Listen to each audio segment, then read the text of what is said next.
Amber Alert. Virginia State Police on the lookout for 12-year-old Brittany Mae Smith. Police have issued a warrant for the man they think is holding her. Here's a surveillance picture of Brittany and her suspected abductor, Jeff Easley. They were seen together Friday night at a Walmart in Salem, Virginia. For someone just to drop off the face of the earth, it is our understanding they had very little money at the time. Cops say Easley used a credit card belonging to Brittany's mother, Tina, to buy a tent. And they believe he's getting help. Brittany's 41-year-old mom, Tina Smith, dead. They dropped off the face of the earth, and I think someone would have to be providing them money or some other support for them. You are seeing a shot of the Roanoke Public Safety Center. We are waiting for Chief Ray Lavender to take the podium and give us the latest in the search for 12-year-old Brittany. This as video surveillance emerges of the 12-year-old girl with her mom's live-in. The mommy has been found dead in her own home, the girl gone. According to calculations of criminalists, this shot was taken. They were shopping nearly 72 hours before the mom's dead body was even discovered. And tonight we learn DFACS, Family Children's Services, was alerted by multiple relatives. They did nothing. They were too busy to even take the call.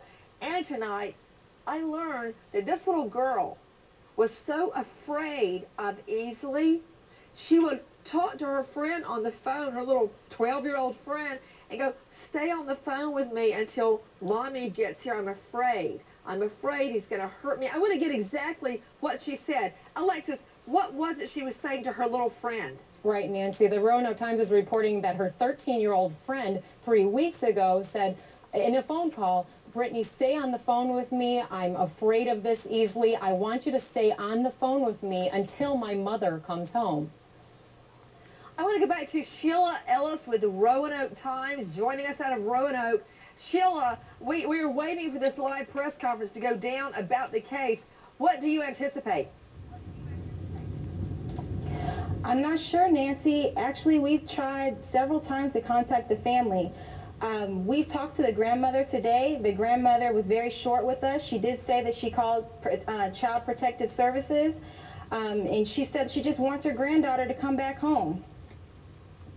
Also with us, Evan Jones, anchor reporter, News Talk 960 WFIR. Evan, you attended a press conference. What did you learn earlier? Well, the most recent developments came this afternoon. They've been doing this twice a day. This had to do, in part, Chief Lavender himself directly appealed to Jeffrey Easley and said, please let her go so that she may attend her own mother's and help plan for her own mother's funeral. Everyone, the tip line, 540-777-8641. To Dr. Titus Duncan, General Surgeon, Atlanta Medical Center. Dr. Duncan, at first, police told us they could not tell the mode of death, whether it was homicide or not. Now, I find that very difficult to believe. What mode of death could you not tell if it's homicide, other than possibly asphyxiation or poisoning? But I don't see this guy doing a long, elaborate poisoning murder. Well, they probably do know the answer to that, Nancy, and they're just not going to tell it out because it may affect what happens later on. But yeah, you really can tell what mode of death the child undergoes if they are indeed harmed. If they have an injury to the skull, they have fractures, or if they have any other evidence that the child was even drugged. If you have hair follicles, you can still find the drugs in the hair. If they were poisoned, you can still find the poison. So there are many, many ways that you can actually find the cause of death. So it is very unusual that they talk about that they're not able to find the cause of death. They probably do know. We are taking your calls very quickly to Bill Majeski, former NYPD detective, Majeski Associates, Inc. Bill, thanks for being with us. What do cops need to be doing right now? We've got them spotted using the dead mother's credit card at a Walmart. How much more do you need? Well, I think one other thing that they might want to do is there's a real possibility that he made her cut her hair, so we may be looking for a 12-year-old with short brown hair, or even maybe bleached hair, or they may have moved to a little cooler climate where she's required to be wearing a coat and a hat. So, you know, the facial characteristics of the girl are very important in terms of trying to identify her. And in terms of him, he may have shaved his beard for all we know. So we don't want to get fixated on a man with a beard and a girl with long brown hair. Okay, take her picture in full, Liz. Yes. Let's take a look at him. In full. Okay, yeah, that's not it. Let's get a shot of them at the Walmart.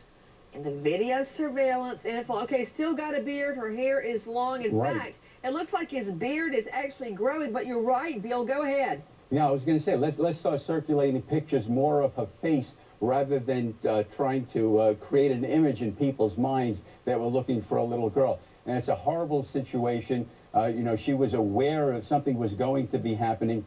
He may have even told her that he did kill her mother and used that fear factor to make her comply with it, with his wishes. So hopefully she's still alive. Hopefully somebody will see them. Right. The time is of essence. Yeah. We are learning, as a matter of fact, when we put this question directly to police, that this little girl may not even know her mother is dead.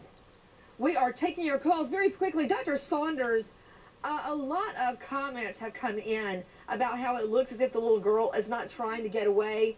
That is not unusual. Liz, pull the shots of the Groney child. Do you recall the two Groney children, Shasta and Dylan Groney, that were abducted? And finally, there you see the little girl and the abductor, but she's Joseph Duncan. The little boy was killed after being molested repeatedly. And there you see her, she's not trying to run away. This is not common. Let's go back to the shot of Brittany Smith. Why, Dr. Saunders? Well, kids are just paralyzed with fear. Whether she did or did not see her mother murdered, she's been afraid of this man for a long time. And he's 2.5 times her size, too. The way she's standing with her forearms clenched suggests that she's trying to close in on herself. Kids tend not to run away from their adult abductors because they're frozen in terror. Add to the lines, Patty in Virginia. Hi, Patty. Hi, Nancy. It is so good to see you back, honey. Prayed a lot for you. You know what? I felt it, and I appreciate it. Well, you know, I want you to direct those prayers to this little girl, because you know what? Even if she's alive, what is she going through right now? She's going through a lot. I have a John David also. Patty, what was that? I said I have a John David also. Oh, really? You know what? That's not a very common name. That's very unusual. So what is your question, Patty? Well, I'm here in Virginia. I'm just a few miles up the road from where this happened. If you will look at the video at Walmart, what does he have behind his back? You know what? You're right. He's got something, and what I'm looking at is not his hand. His left arm is behind his back, and I can see something hanging down. I don't know if it's a gun, it's a knife, I don't know what it is. It's not a gun or a knife. Right below his derriere. Well, I'm sure it's not a gun, because everybody in Walmart would have seen a gun. Exactly. Well, he may have not brought it out until he got out here in the foyer of Walmart. You know, I also wonder if that right behind them, up on the wall behind them, that round dark circle, I wonder if that is also surveillance and they could identify what he's got behind them. Oh, I hope. Okay, Patty, point well taken. Out to the lines, Karen in Iowa. Hi, Karen. Hi. Hi, love. What's your question? Well, you kind of touched on it. I'm curious as to the fact of whether she knows that her mother is dead, and maybe that is another reason why she's not trying to get away if the situation. You know, Alexis Weed, is there any way that we can figure that out? I don't think so, Nancy. We put that question directly to police today, and that they said that there's definitely a chance that she doesn't know.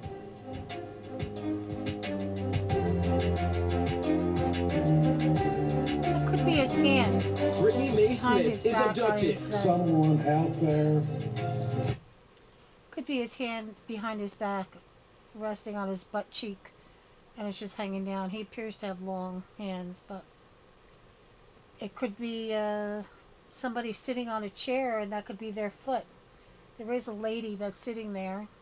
There could be somebody sitting, kind of looks like, if you look through his arm, it kind of looks like somebody might be sitting on the bench there, and that could be their foot.